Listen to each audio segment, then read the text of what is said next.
یہ دیکھیں جناب عمران خان صاحب جو ہیں وہ جانا چاہتے ہیں بنی گالا، یہ دیکھیں جناب عمران خان جانا چاہتے ہیں جناب اسپتال، کیونکہ عمران خان ایک فٹ آدمی ہے، اس نے بعد میں ایکسرسائز کرنی ہے، اور وہ ابھی بھی ڈاکٹرز نے بتایا کہ وہ بہت فٹ تھے عمران خان صاحب جب آئے اسپتال میں، صرف ان کی آنکھ کا ایک ایشو ہے بڑا سیریس، لیکن فزیکلی تو وہ بہت فٹ ہے۔ تو بعد میں ان کو دکھا کر یہ کہیں گے دیکھو جی بیماری کا بہانہ بنایا عمران خان نے، تو عمران خان انہیں کوئی ایسا کاغذ دینا نہیں چاہتے اور نہ وہ دیتے ہوئے دکھائی دے رہے۔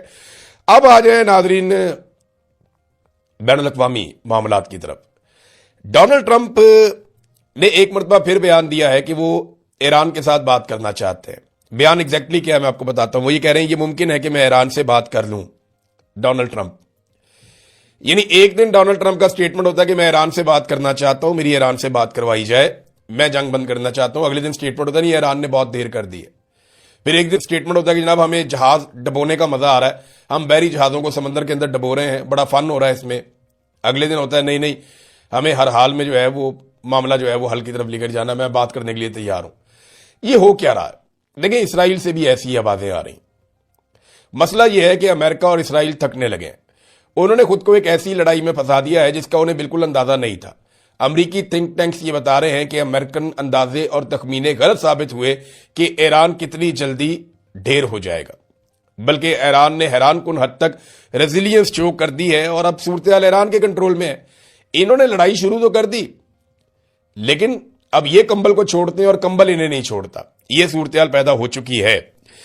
دوسری جانب جو عراقچی ہیں وزیر خارجہ ایران کے، انہوں نے کیٹیگوریکلی کہا کہ کوئی امکان نہیں ہے کہ امریکہ کے ساتھ ہم بات چیت کریں۔ اس کی وجہ وہ یہ بتاتے ہیں کہ امریکہ نے ہمیں دھوکہ دیا ہے، ہمارے ساتھ امریکہ کی بات چیت جاری تھی، ہم سے وعدہ کیا گیا کہ امریکہ حملہ نہیں کرے گا، مگر اس کے باوجود حملہ کر دیا گیا، تو امریکہ قابل بھروسہ رہا نہیں۔ دیکھیں ہونی تو بات چیت ہے، اور بات چیت کے ذریعے مسئلے کا حل نکلے گا اینڈ میں، تو وہ بات چیت کون کرے گا؟ اب ایران امریکہ کے ساتھ تو بات چیت کرتا نہیں، یعنی امریکہ نے اپنی وہ وقت اور حیثیت کھو دی ہے جو اس کی تھی۔ اب امریکہ بات کس سے کرے گا؟ رشیا سے، چائنا سے، ترکی سے، پاکستان سے بات کر سکتا ہے۔ پاکستان امریکی نمائندے کے طور پہ ایران سے بات چیت کر سکتا ہے۔ وہ کیسے؟ شہباز شریف صاحب کو ایک دن پہلے اجازت دی گئی اور انہوں نے سب سے پہلے جو ہے وہ نئے سپریم لیڈر کو مبارکباد دی۔ نئے سپریم لیڈر کے بارے میں اطلاعات ہیں کہ وہ زخمی ہیں، لیکن وہ محفوظ ہیں اور کوئی زیادہ بڑا مسئلہ نہیں ہے، لیکن ان کے بارے میں یہ اطلاعات ایران میں سے آ رہی ہیں کہ وہ زخمی ہیں۔ اب شہباز شریف نے پہلے نئے سپریم لیڈر کو مبارکباد دی اور پھر ایرانی صدر سے آج بات بھی کی ہے۔ ایرانی صدر سے شہباز شریف نے جو بات کی وہ زیادہ ڈیٹیل میں تو رپورٹ نہیں ہوئی، لیکن انہوں نے کہا جی کہ ایران کا خطے کے دیگر ممالک کے ساتھ کسی تنازع میں پڑنے کا کوئی ارادہ نہیں ہے۔ عالمی برادری جنگ کے ذمہ داروں پر توجہ نہیں دیتی تو عالمی نظام اور سیکیورٹی کو سنگین خطرات ہو سکتے ہیں۔ ایران کا خطے کے دیگر ممالک کے ساتھ کسی تنازع میں پڑنے کا کوئی ارادہ نہیں ہے۔ تو یہ جناب بات چیت ہوئی۔ شہباز شریف نے کیا کہا یہ ہمارے سامنے نہیں آیا، لیکن شہباز شریف نے یہی کہا ہوگا کہ سعودی عرب ہماری مجبوری ہے، ہمارا ان کے ساتھ معاہدہ ہے، تو آپ سعودی عرب کو نہ ماریں، آپ ان کے ساتھ نہ لڑیں۔ پاکستان بڑی عجیب سچویشن میں پھنس گیا ہے، ان کے اوپر سعودی عرب کا بھی دباؤ ہے، ایران سے نہ لڑنے کے لیے پاکستان کے اندر سے بھی دباؤ ہے، ڈونلڈ ٹرمپ کی جانب سے بھی اب ایک حکم نامہ ایسا لگتا ہے کہ آ گیا ہے کہ اب یہ رابطے کر رہے ہیں ایرانی قیادت سے، تاکہ کل کو امریکن بہاف کے اوپر یہ ایران کے ساتھ مذاکرات یا بات چیت کر سکیں۔ وہ اپنے کچھ گڈ کاپ بھی رکھتے ہیں، بیڈ کاپ گڈ کاپ کھیلتے ہیں نا، تو وہ یہی طریقہ ہے کہ پاکستان ایک ایسا وفادار ملک ہے، یا پاکستانی جو سیاسی قیادت ہے یا وہ اتنی اچھی وفادار ہے ڈونلڈ ٹرمپ کی، ڈونلڈ ٹرمپ کو یہ لگتا ہے کہ اگر یہ ایران کے ساتھ رابطے میں رہیں گے تو ہمارا ایک راستہ کھلا رہے گا۔ بہرحال عراقچی نے تو منع کر دیا کہ مذاکرات کا امکان نہیں ہے۔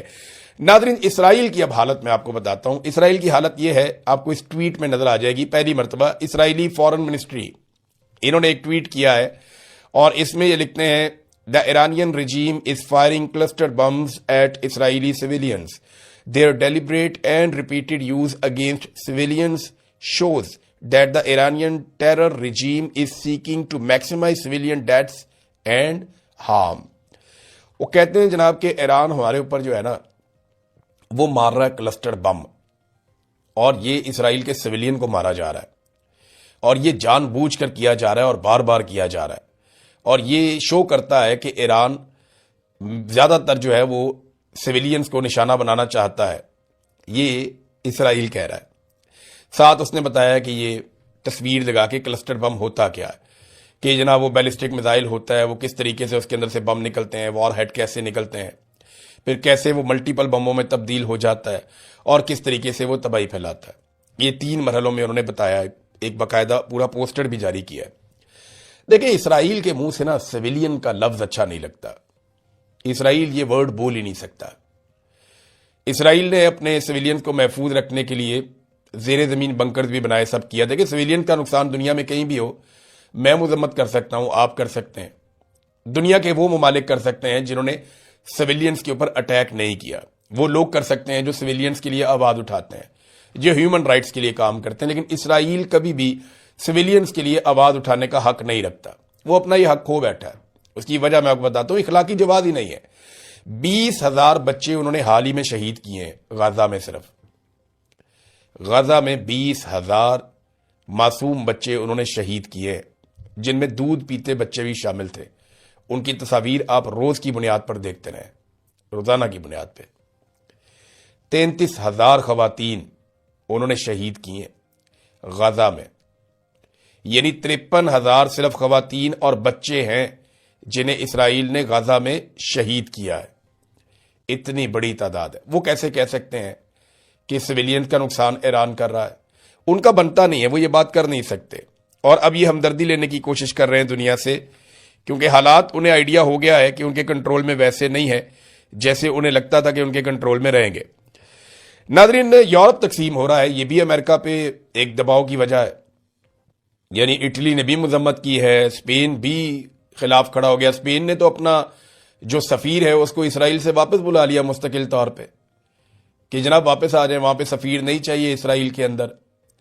فرانس جو ہے وہ بھی تھوڑا مضبوط نظر آ رہا ہے. اسکینڈینیوین کنٹریز ہیں چاروں، ناروے، ڈینمارک، فن لینڈ اور سویڈن، یہ کنٹریز، اور بیلجیم اور آئرلینڈ، یہ بھی اسی طرف کھڑے ہوئے ہیں. صرف جرمنی جو ہے وہ ایک ایسا کنٹری ہے جس کا ابہام باقی. یورپ بہت تقسیم ہو گیا اس معاملے پہ کہ ایران کے اوپر امریکہ نے جو اٹیک کیا یہ درست ہے یا غلط ہے. تو امریکہ اپنے پرانے اتحادی کھو رہا ہے اور یہ ایک پرابلم ہے، اور یہ امریکہ کو آنے والے دنوں میں مزید فیس کرنی پڑ سکتی ہے، کیونکہ ڈونلڈ ٹرمپ امریکہ کو وہاں لے گیا کہ ایک دلدل میں امریکہ پھنس گیا ہے اور اس سے نکالنے کے لیے بڑی سمجھداری چاہیے. امریکہ میں حکومت تبدیل ہوگی تو چیزیں امریکہ کے لیے بہتری کی طرف جائیں گی، ورنہ نہیں. دیکھیں نا، امریکہ اپنی میتھی کھو گیا. آبنائے ہرمز کیا ہے؟ ایک پٹی ہے نا پانی کی، ایک ایسی جگہ ہے جہاں پہ سمندر کا پانی انتہائی نیرو ہو جاتا ہے. یہ ایک گزرگاہ ہے جہاں سے دنیا بھر کے بحری جہاز گزرتے ہیں اور پیٹرولیم مصنوعات لے کر جاتے ہیں. اس کے ایک طرف ایران ہے، دوسری طرف عمان ہے. میں آبنائے حرمت پہ خود ذاتی طور پہ کھڑا رہا. میں نے وہاں کھڑے ہو کر ایران کی روشنیاں دیکھی ہیں. اتنا قریب ہے، بہت قریب ہے، اتنا دور نہیں ہے، کوئی 20 میل لگتا ہے تھوڑا سا. تو اس میں جو ہے وہ ایران نے مکمل کنٹرول حاصل کر لیا. اب امریکہ سپر پاور کہلانے کے باوجود اپنے سارے اتحادیوں کو لے کر یہ آبنائے ہرمز نہیں کھلوا پا رہا. چائنا وہاں سے ابھی تک لے کر چلا گیا ایران سے 11 ملین بیرل تیل، اور آبنائے ہرمز باقی دنیا کے لیے بند ہے. ابھی اطلاع آ رہی ہے کہ بنگلہ دیش نے درخواست کی ہے، تو بنگلہ دیش کے لیے آبنائے ہرمز کو کھول دیا ہے ایران نے کہ آپ یہاں سے اپنے جہاز لے جا سکتے ہیں. تو رشیا، چائنا، بنگلہ دیش، جن کو وہ چاہتے ہیں ان کو وہ الاؤ کرتے ہیں، اور جن کو وہ نہیں چاہتے ان کو وہ الاؤ نہیں کرتے. یہ ایران کا مکمل کنٹرول اور بالادستی ہے آبنائے ہرمز پہ. اب یہاں پہ ایران ایک اکیلا ملک ہے، باقی 7-8 ملک ایسے ہیں جو امریکہ کے اتحادی ہیں، جن میں اسرائیل ہے، سعودی عرب ہے، UAE ہے، قطر ہے، عمان ہے، بحرین ہے، یہ سارے، اردن ہے، یہ سارے ممالک جو ہیں یہ امریکہ کے اتحادی ہیں. یہ سارے مل کر امریکہ اور اسرائیل کے ساتھ بھی یہ آبنائے ہرمز نہیں کھلوا پا رہے، اور امریکن بحری جہاز اس طرف آ بھی نہیں رہے. تو یہ بہت بہت بڑا ایک امریکہ کے لیے ڈیمیج ہے، ایک بہت بڑا ان کو ڈینٹ پڑا ہے کہ وہ سپر پاور ہیں، وہ یہ کر سکتے ہیں، وہ کر سکتے ہیں. اب چینی جہاز یہاں سے گزرتے ہیں، ان کو چھیڑنے کی کوئی جرت بھی نہیں کر سکتا. اور چائنیز بہت طاقتور ہیں، نہ امریکہ ان کو چھیڑنے کی جرت کرتا ہے، نہ کوئی عرب ملک ان کو چھیڑنے کی جرت، کوئی چھیڑتے ہی نہیں. اسرائیل بھی اس پنگے میں نہیں آتا. تو امریکی جہاز اس طرف آ ہی نہیں رہے. انہیں آئیڈیا کہ ہم اس طرف آئیں گے، یہ ہمیں بم ماریں گے، ہمیں ڈرون ماریں گے، ہمیں میزائل ماریں گے. تو اعتماد ختم ہو رہا ہے امریکہ کے اوپر عالمی سطح پہ کہ امریکہ کی وہ بالادستی رہی نہیں، وہ چودراہٹ رہی نہیں جو کسی دور میں ہوتی تھی. اب تک کے لیے اتنے، اپنا خیال رکھیے گا، اپنے چینل کا بھی. اللہ حافظ.